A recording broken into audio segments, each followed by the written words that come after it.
mungkin beberapa orang bertanya-tanya dan bingung. Lalu kalau saya boleh jujur, saya juga sebenarnya butuh pergumulan yang cukup panjang untuk memberkati meneguhkan pernikahan ini. Apalagi mereka berdua ini. Pasti mereka juga melewati pergumulan yang panjang. Betul apa iya? Betul-betul iya? Atau iya betul-betul? Iya kan?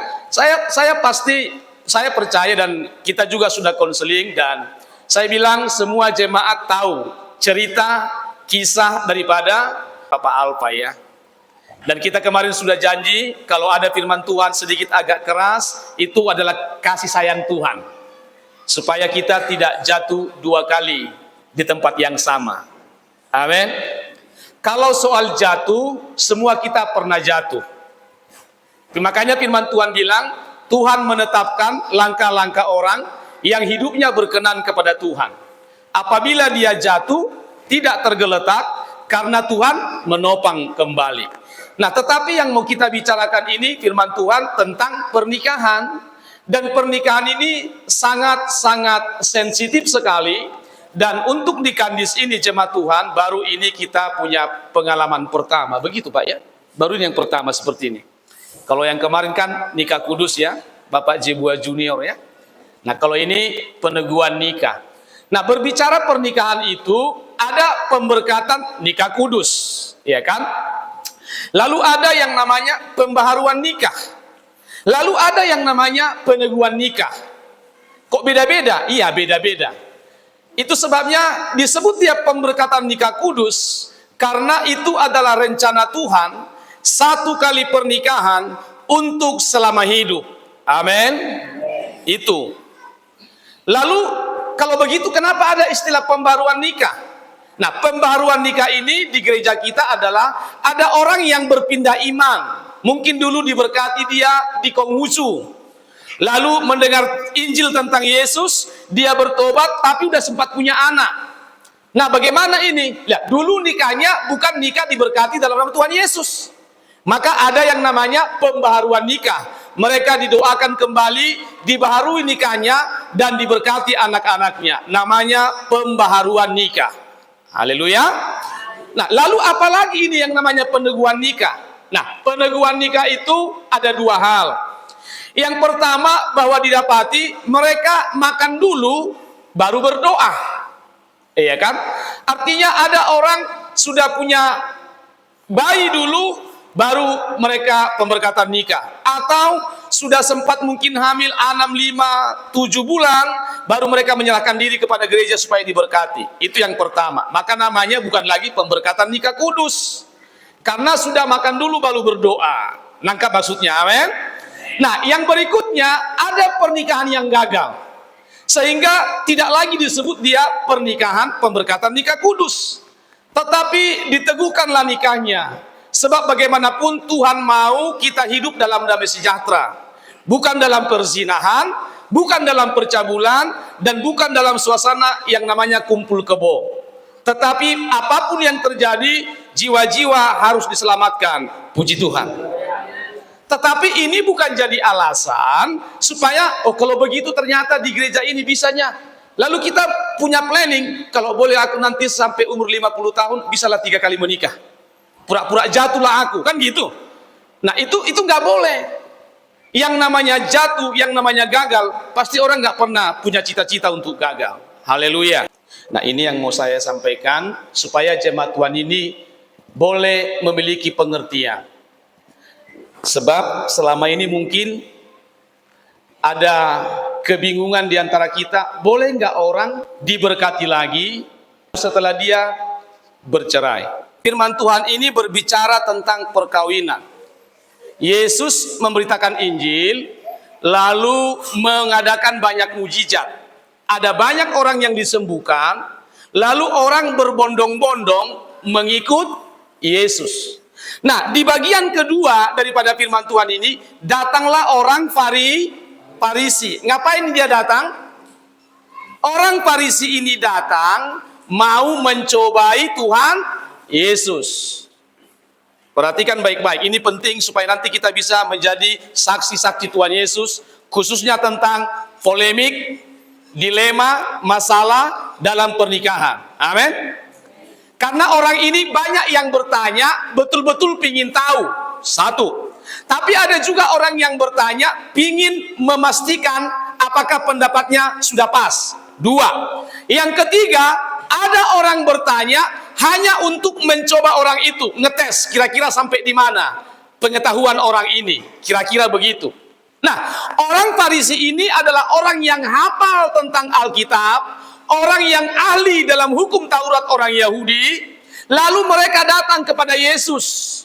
Alkitab berkata, datanglah orang Farisi hendak mencobai Tuhan Yesus tentang masalah pernikahan.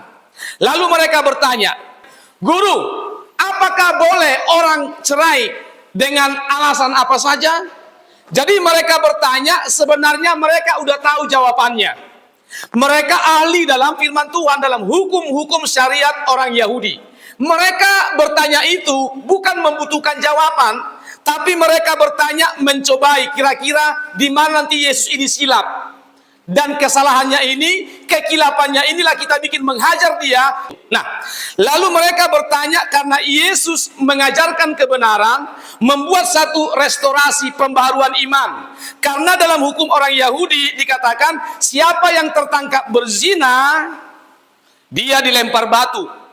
Tetapi aku berkata kepadamu, walaupun tidak tertangkap, tapi ketika kamu melihat seorang wanita, lalu kau menginginkannya dalam hatimu, aku berkata kepadamu, dia sudah berzina di dalam hatinya, dan dosanya sama. Haleluya.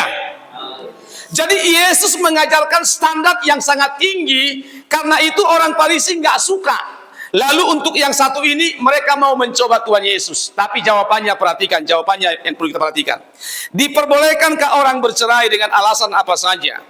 Lalu ayat yang keempat, apa katanya di sana? Tidakkah kamu baca bahwa Ia yang menciptakan manusia sejak semula menjadikan mereka laki-laki dan perempuan, dan firman-Nya lagi, sebab itu laki-laki akan meninggalkan ayah dan ibunya dan bersatu dengan istrinya sehingga keduanya menjadi satu daging. Karena itu, apa yang telah dipersatukan oleh Allah tidak, sama-sama jemaat Tuhan pasti tahu hukum ini, apa yang dipersatukan oleh Allah tidak boleh diceraikan manusia. Kan begitu. Maka aku tanya kembali sama kita semuanya, boleh nggak seorang suami menampar istrinya? Pak, boleh kita menampar istri? Ibu, boleh laki-laki nampar istri? Jawabanku apa? Ketika orang menikah karena atas nama cinta, tujuannya untuk saling menyayangi, betul? Dan hukumnya tidak boleh suami menampar istri. Tapi pada kenyataannya banyak juga suami yang menampar istri, walaupun istrinya nggak salah. Tapi kenyataannya suaminya yang pulang mabuk, suaminya yang agak kerasukan entah apa yang merasukinya, lalu dia KDRT ditampar istrinya. Ada. Jadi kalau ditanya begini, diperbolehkan nggak laki-laki menampar istri? Nggak boleh. Tapi bisa nggak nampar? Bisa. Gitu. Diperbolehkan nggak anak sekolah bolos? Nggak boleh. Tapi ada nggak yang bolos? Ada. Kenapa ada? Karena bisa bolos. Memang nggak boleh, tapi bisa. Maksud saya begini. Jadi rupa-rupanya dalam pernikahan ini, tujuan Tuhan sejak dari awal, perhatikan baik-baik supaya kita jangan jadi orang Farisi, tapi orang yang mau mengenakan kasih Kristus. Dan kalau kita rusak diperbaiki, lalu kita lakukan seperti kata Yesus. Ketangkap perempuan berzina, lalu dibilang, ini guru, menurut hukum Musa dia harus dilempar batu sampai mati. Lalu Yesus berkata, siapa di antara kamu yang nggak berdosa, lempar dia. Dan tidak ada yang berani melempar karena semua sadar merasa berdosa. Lalu kata Yesus, wanita, aku pun tidak menghukummu, pergilah dengan selamat, tapi jangan bikin dosa lagi. Nah, prinsip inilah yang kita pakai. Saya bilang menikah untuk kali yang kedua itu bagaimanapun ceritanya tetap meninggalkan masalah, tetap meninggalkan persoalan. Karena itu kalian harus komitmen betul-betul untuk tidak lagi jatuh dalam lubang yang sama sampai untuk yang kedua kalinya. Yang kedua, jangan sampai ada perbandingan. Karena kamu telah gagal yang pertama, kamu gagal yang pertama. Begitu kalian menyatu, kalau tidak kuat dalam takut akan Tuhan, kau akan buat perbandingan dulu dan sekarang, dulu dan sekarang. Resiko makin besar. Makanya saya bilang begini, kata Yesus tentang pernikahan, bukankah Allah yang menciptakan laki-laki dan perempuan? Lalu mereka diberkati menjadi satu daging. Katakanlah ini laki-laki dan ini perempuan, ini dua buku, dua pribadi. Kalau kita taruh di sini lem lem kanji. Taruh lem kanji. Tempel kayak gini. Betul-betul menyatu dia. Ada yang bisa memisahkan? Bisa. Tapi iya. Sebaik-baik kita untuk mengakhiri satu pernikahan, tetap ada bekas-bekas luka-lukanya. Itulah sebabnya kata Tuhan, apa yang dipersatukan oleh Allah tidak boleh diceraikan manusia. Sekalipun banyak perceraian terjadi. Itu yang kubilang pernikahan si Pandi kemarin. Dalam tingkat orang Kristen justru meningkat 15% perceraian dari tahun sebelumnya. Artinya apa? Orang tahu diajarkan tidak boleh bercerai. Tapi faktanya perceraian sering tidak terhindarkan dalam pernikahan. Nah karena itu, untuk kalian dua, untuk kesempatan kedua ini, apa yang sudah diajarkan, apa yang sudah kuperingatkan, perhatikanlah baik-baik. Dan jangan jatuh ke lubang yang sama sebanyak 2 kali. Amin.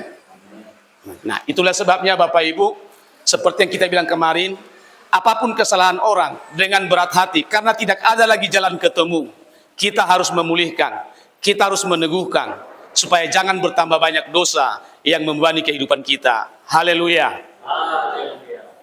Ketika Tuhan menciptakan manusia di Taman Eden, siapa nama laki-laki itu? Adam. Siapa nama perempuan itu? Hawa. Berapa laki-laki diciptakan? 1. Berapa perempuan?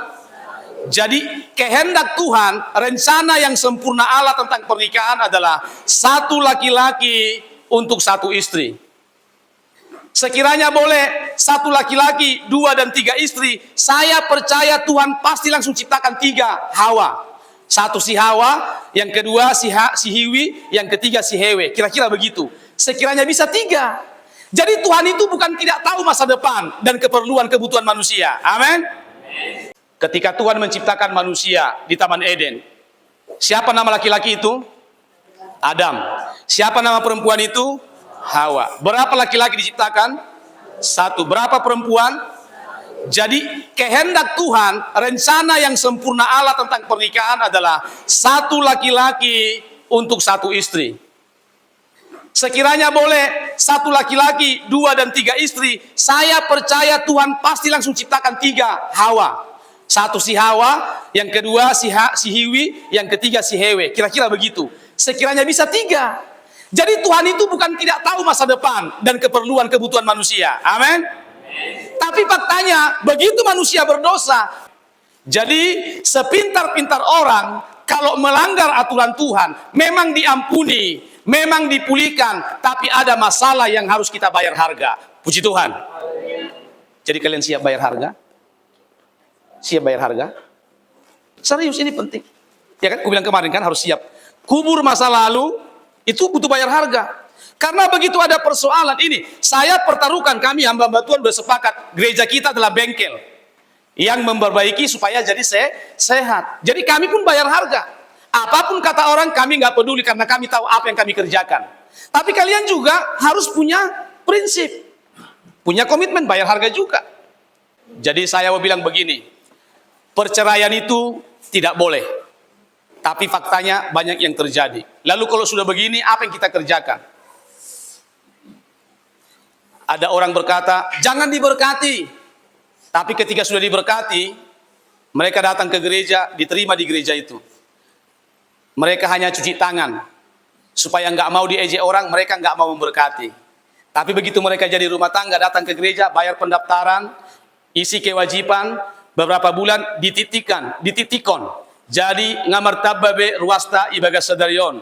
Keluarga si Polan baru mendaftar. Ada yang begitu kan? Jadi kayak orang Farisi, kelihatan supaya saleh cuci tangan. Ah, nggak ada itu, berdosa itu katanya. Begitu mereka menikah, diterima di gerejanya. Yang penting nggak kena dia kotorannya, enaknya sama orang itu aja. Tapi jalan suci nggak begitu. Kita berani pasang badan. Tapi kalau kalian permainkan kasih karunia ini, kalian yang ke neraka. Jadi setialah sama Tuhan. Dan Tuhan itu di sini. Di mana?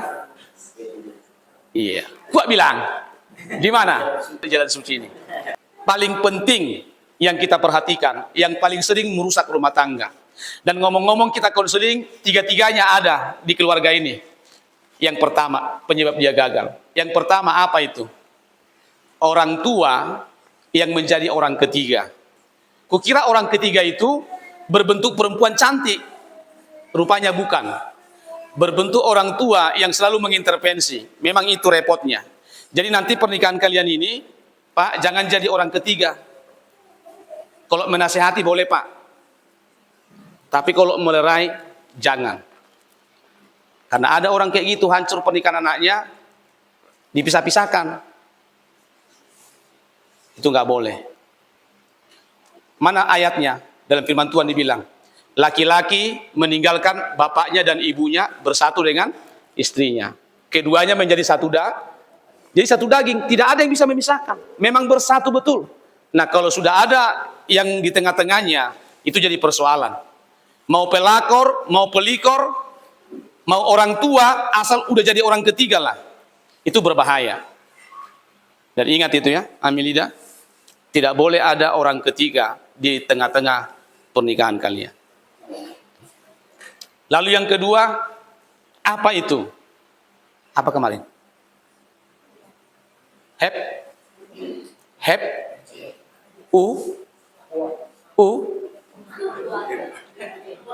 hepeng, wahori kepe, uang. Sama kalian juga itu kan trainingnya kemarin kan? Uang. Jadi maksud saya, itu udah kita sampaikan sama kalian. Seringkali rumah tangga cekcok dulu, lalu pisah-pisahan, lalu terakhirnya hancur-hancuran. Hanya karena masalah uang. Yang ketiga, apa itu? Ibrani pasal 12 ayat 15. Jagalah supaya jangan ada yang menjauhkan diri dari kasih karunia Allah, supaya jangan tumbuh akar pahit yang mencemarkan bukan hanya dirimu, tapi pasanganmu, bukan cuma pasanganmu, tapi keluarga kedua belah pihak. Jadi ada 3 persoalan ini, ku bilang kemarin. Yang pertama, akar segala kejahatan adalah cinta uang, hepeng tadi, hati-hati. Lalu yang kedua, akar dari semua masalah dalam rumah tangga itu orang ketiga. Mau perempuan cantik, mau orang tua yang cantik, pokoknya udah jadi orang ketiga lah dia, itu pasti mengganggu rumah tangga. Yang terakhir, jagalah supaya jangan kamu jauh dari kasih karunia Allah, supaya jangan tumbuh akar pahit. Nah, jadi ketiga ini, jangan sampai ada akar pahit, jangan sampai ada cinta uang, jangan sampai ada orang ketiga. Gitu. Jadi apa obatnya? Jangan sampai ada seorang pun dari kalian berdua ini menjauhkan diri dari ibadah. Karena kalau udah malas kalian beribadah, tentu kalian jarang dengar firman Tuhan. Kalau udah malas kalian dengar firman Tuhan, tentu kalian jauh dari kasih karunia Tuhan. Kalau udah jauh kalian dari kasih karunia Tuhan, nggak takut kalian bikin dosa. Nah, kalau kalian udah nggak takut bikin dosa, terjadi lagi pernikahanmu yang ketiga kali, yang keempat kali. Mau? Enggak kan? Kayak mana caranya? Komitmen. Yang pertama, komitmen kepada Tuhan. Yang kedua, komitmen sama pasangan. Yang ketiga, komitmen sama gereja. Jangan dikit-dikit, banyak gereja di sini. Tahunya aku banyak. Lalu kenapa ke sini minta tolong? Kan gitu. Iya kan?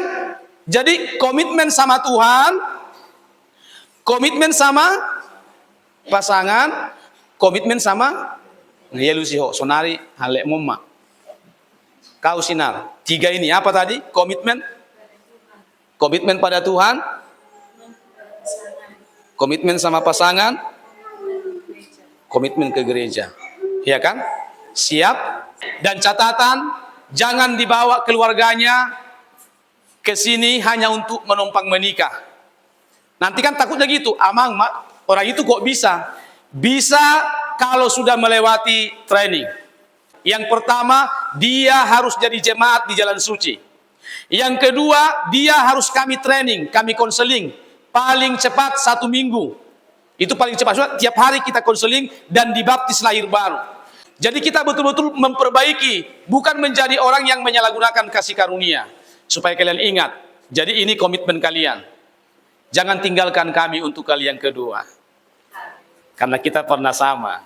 Haleluya. Ini firman Tuhan yang boleh menguatkan kalian dan memberikan kita pengertian semua. Supaya nanti bagaimanapun kita memberikan kesaksian. Di jalan suci bukan orang yang berkompromi terhadap perceraian.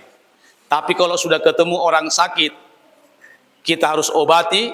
Ketemu mobil yang rusak, kita harus perbaiki supaya sehat jasmani rohani. Amin. Amin.